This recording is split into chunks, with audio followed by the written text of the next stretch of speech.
Once again, it's time to take a trip back to 1965. So without further ado, let's revisit some cool British singles released in September of that year. Let's begin. Evil-hearted you always try to put me down. September 1965 saw the release of this excellent single by the Yardbirds. Just like their previous two hits, the A-side was written by Graham Gouldman. Evil-Hearted You was a fantastic song with a melody that almost sounded like the theme tune of one of those so-called spaghetti western films that were popular during that period. And the song also featured some magnificent slide guitar by the late great Jeff Beck.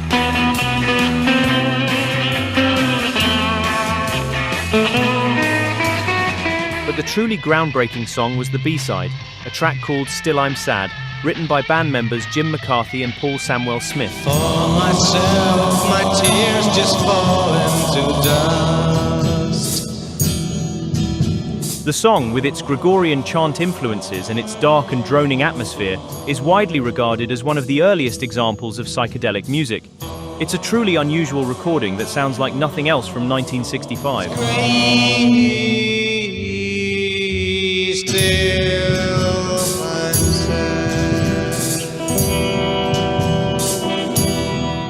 The experimental nature of tracks like this, or their previous single Heartful of Soul, was one of the main reasons why the press at the time considered the Yardbirds to be the most adventurous and experimental band in Britain. The New Musical Express reviewed the single in its September 24th issue. Strident twanging and cymbal crashing sets the mood for the medium-paced Evil-Hearted You, the latest potential hit from the Yardbirds. Treatment is solo voice with falsetto chanting from the other boys, with the minor key emphasizing the plaintive effect. This is a double A-side single, which means that the other side is regarded as equally important, and understandably so. It's a most unusual number. Still I'm Sad opens with unison humming, taking the melody line, and this continues as support for the soloist when he takes up the lyric. Very effective. Due to the fact that the single was released as a double A-side, the record retailer singles chart counted both sides and reported it reached number 3. The New Musical Express singles chart reported the two songs separately, Evil-Hearted You at number 10 and Still I'm Sad at number 9. But despite its success at home, the single wasn't released in the US, and therefore didn't become a hit in the States. He always walks alone.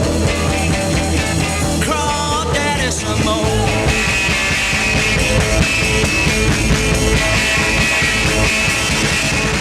This B-side by the Syndicats has become a major cult classic over the years for its truly wild and noisy sound, which was way ahead of its time and has prompted many fans to cite it as an example of mid-60s proto-punk. It's also a strong example of the kind of 60s songs which are now labeled as freakbeat, a tag that is used to describe the sort of tunes that reflect that moment when the mod and bluesy sounds of the era got increasingly more way out and out of the ordinary. The Syndicats were formed in late 1963, and they originally featured future Yes guitarist Steve Howe, who played on their first two singles. By the time they released their third single, however, Howe had moved on to join a band called The In Crowd, and he was replaced by Ray Fenwick, who was responsible for the incredibly raw and noisy guitar sounds on Crawdaddy Simone. The song, which was produced by Joe Meek, starts off as a fairly conventional bluesy tune. Cheating was his trade, a seller of lies. But it soon turns into total anarchic and chaotic madness.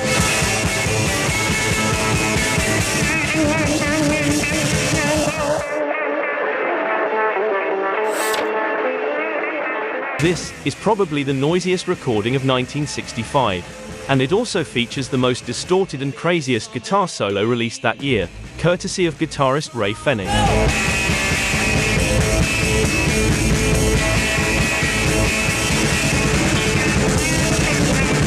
In an interview several years later, the guitarist remembered. But then Joe wanted a solo in the middle that was wild, and I had this de-armand pedal, which was a volume tone which features on the Crying Game. It's that sound pre-wah-wahs. And he said, no, so I went wild, right? And he came back with a beer bottle, and he said, I want you to run this up and down the strings, like, and that became the freakbeat solo.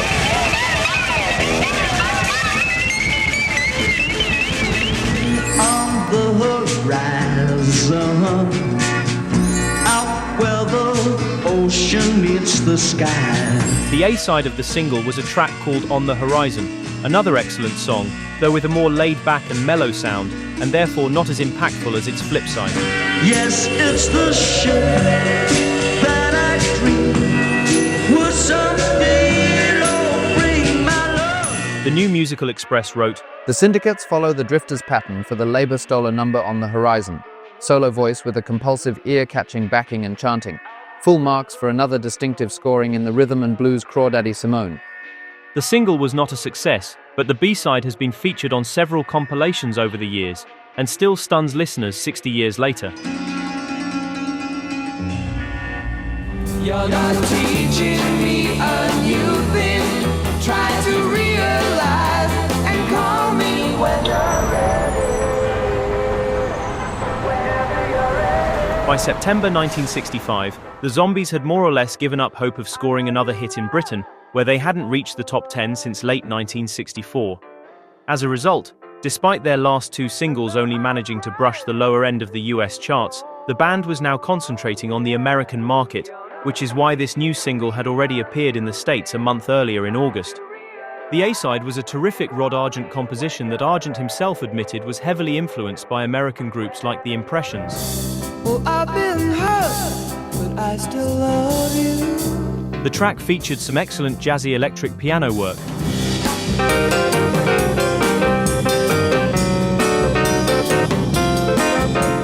The B-side was also a strong effort, this time penned by the group's bassist Chris White. I love you, yes I do, but the words won't come, and I don't know what to say. The New Musical Express wrote, It's about time the Zombies had another hit, and whenever you're ready, could give them a touch. Piano and cymbals support the soloist at the outset, then it breaks into a unison vocal mid-shaker. What I like about these boys is their inherent R&B feel plus the leader's honest approach, without resorting to nasal drawls or to unnecessary shouting. Another pleasing feature of this disc is the exciting thumping piano break. Similar tempo for the unoriginally titled I Love You. More forthright approach here with organ and harmony support.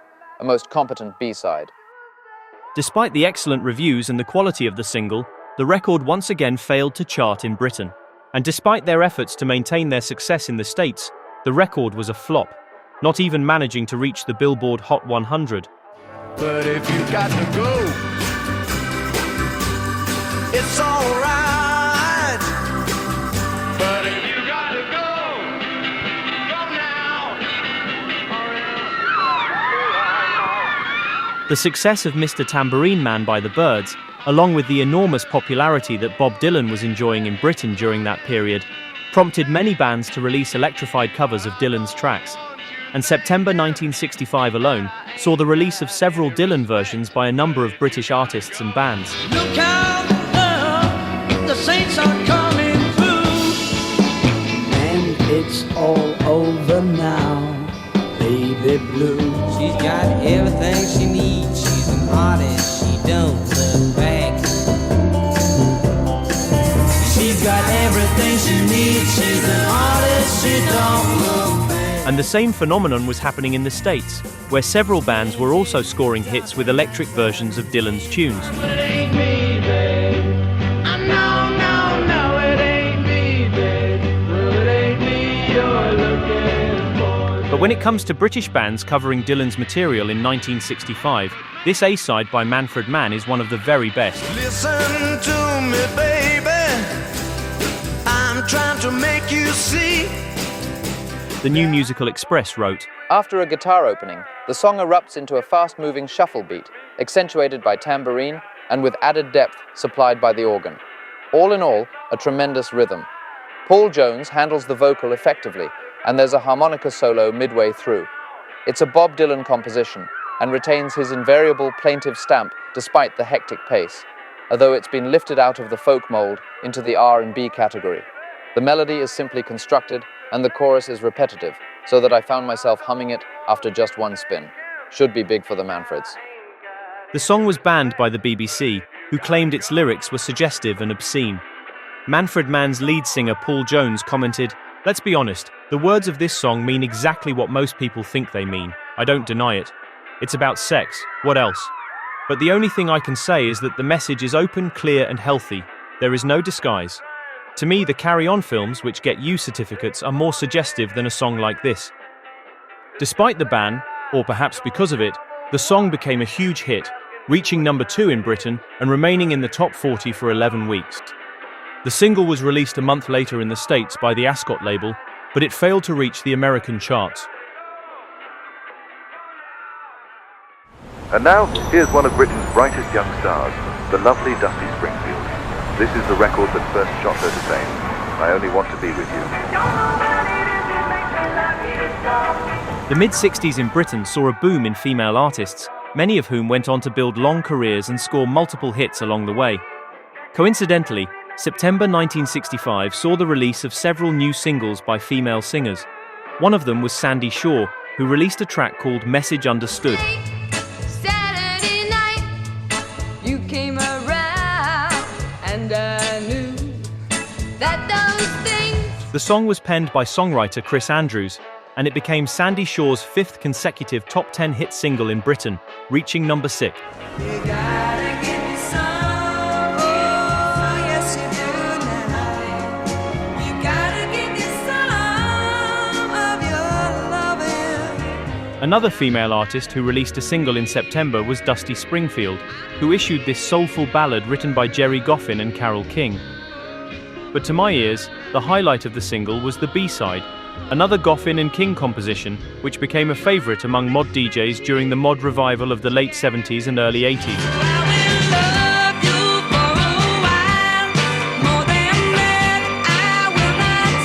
The single was a sizable hit, reaching number 8 in Britain and remaining in the top 40 for 10 weeks. The city lights are getting brighter, because it's tears I'm looking through. Twinkle never reached the same heights of popularity as Sandie Shaw or Dusty Springfield, but the singer scored a major top 5 hit in late 1964 with a self-penned track called Terry, a rather morbid song involving cheating, broken hearts, and fatal motorcycle crashes. We had a quarrel, I was untrue on the night he died.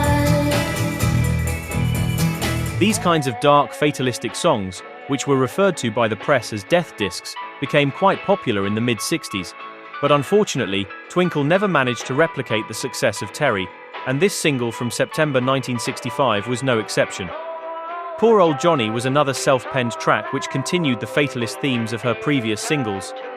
In this song, our beloved Twinkle gets involved with a lad who ends up in prison. Old Johnny, the world was his enemy. He kept breaking the law. Poor Old Johnny has a strange mix of innocence and grit. The lyrics are strangely dark and edgy, but at the same time have a naive and innocent charm that makes the song irresistible. Despite receiving a few positive reviews, the single didn't make the charts. That's what the good book said. Yeah, yeah, yeah, yeah.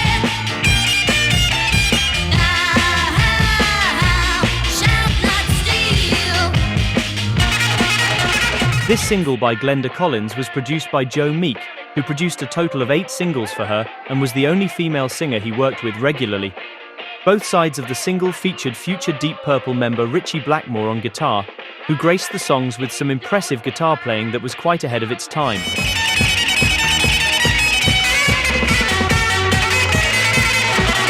The B-side was another good rocking tune with a noticeable influence of blue beat, a Jamaican style that was quite popular in Britain at the time.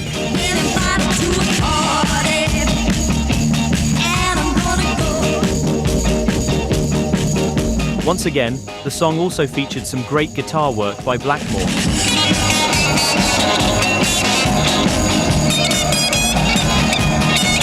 Unfortunately, the single was a commercial failure.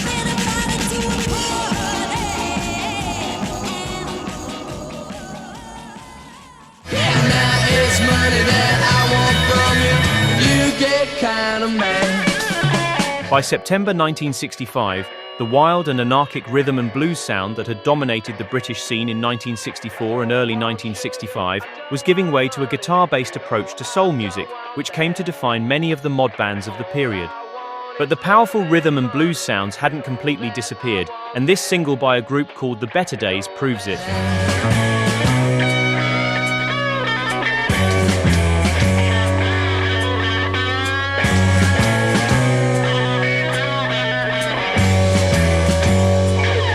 Formed in Plymouth in the early 60s, the Better Days built a following in the north of England and Wales, playing to huge crowds with their raw and gritty type of sound.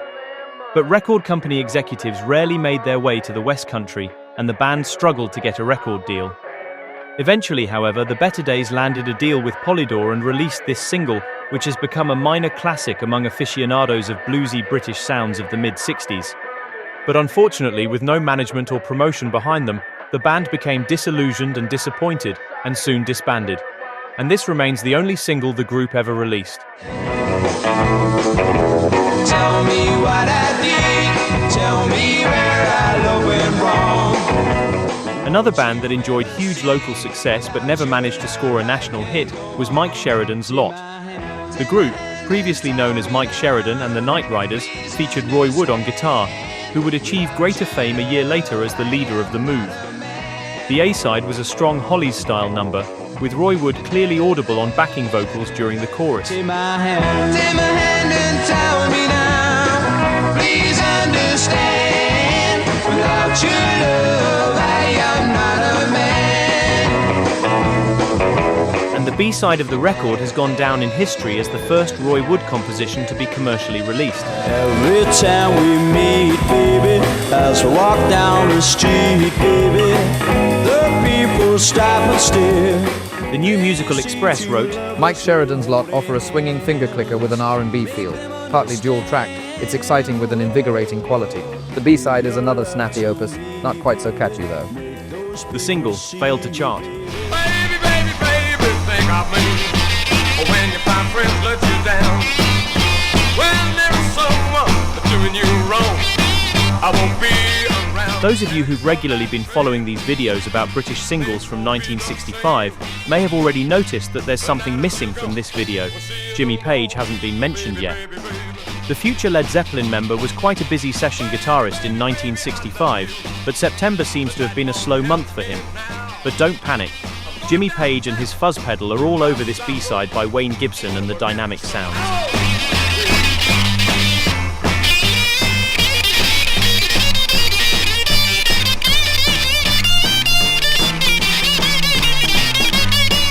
Probably due to Page's involvement, this single has become a quite valuable collector's item, exchanging hands on Discogs or eBay for over £200. But the single was a complete flop when it was originally released.